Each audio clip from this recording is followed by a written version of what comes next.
കനത്ത മഴയിൽ ചാലിയാറും ചെറുപുഴയും ഇരുവഴിഞ്ഞിയും കരകവിഞ്ഞതോടെ താഴ്ന്ന പ്രദേശങ്ങൾ വെള്ളത്തിനടിയിലായി. മാവൂർ ഗ്രാമപഞ്ചായത്തിലെ 14-ാം വാർഡ് കച്ചേരിക്കുന്നിൽ നിന്ന് വീടുകളിൽ വെള്ളം കയറിയതിനെ തുടർന്ന് 3 കുടുംബങ്ങളെ മാറ്റിപ്പാർപ്പിച്ചു. കച്ചേരിക്കുന്ന് അബ്ദുൽ ലത്തീഫ്, പുലിയപ്പുറം സത്യൻ, കച്ചേരിക്കുന്ന് ശ്രീവള്ളി എന്നിവരുടെ വീടുകളിലേക്കാണ് വെള്ളം കയറിയത്.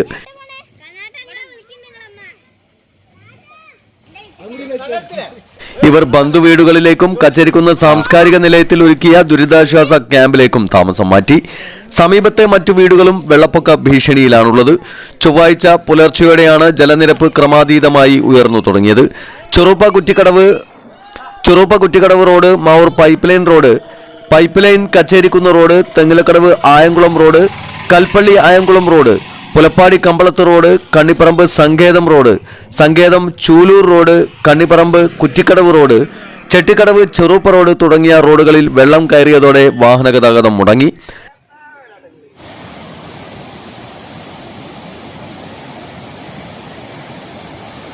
ചാലിയാറിൽ ജലനിരപ്പ് ഉയരുകയും പുഴയിൽ കുത്തൊഴുക്ക് ശക്തമാവുകയും ചെയ്തതോടെ ഊർക്കടവ് റെഗുലേറ്ററിന്റെ മുഴുവൻ ഷട്ടറുകളും തുറന്നിട്ടിരിക്കുകയാണ്.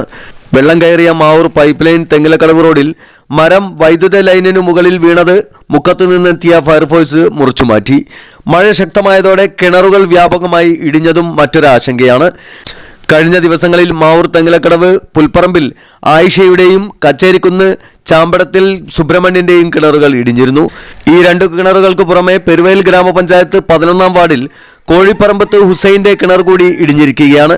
ചൊവ്വാഴ്ച രാവിലെ 7 മണിയോടെയാണ് കിണർ ഇടിഞ്ഞു താഴ്ന്നിരിക്കുന്നത്.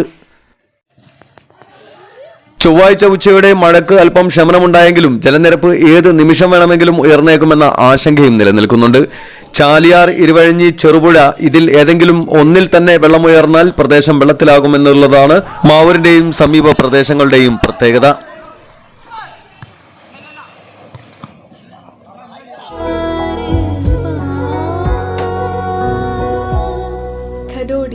Golden diamonds, Mavoor, Poovattuparamba. കൂടുതൽ വാർത്തകൾ ലഭിക്കാൻ sport media YouTube channel subscribe ചെയ്യുക. വാട്സാപ്പിൽ ലഭിക്കാൻ സ്പോർട് മീഡിയ ഗ്രൂപ്പിൽ ജോയിൻ ചെയ്യുക.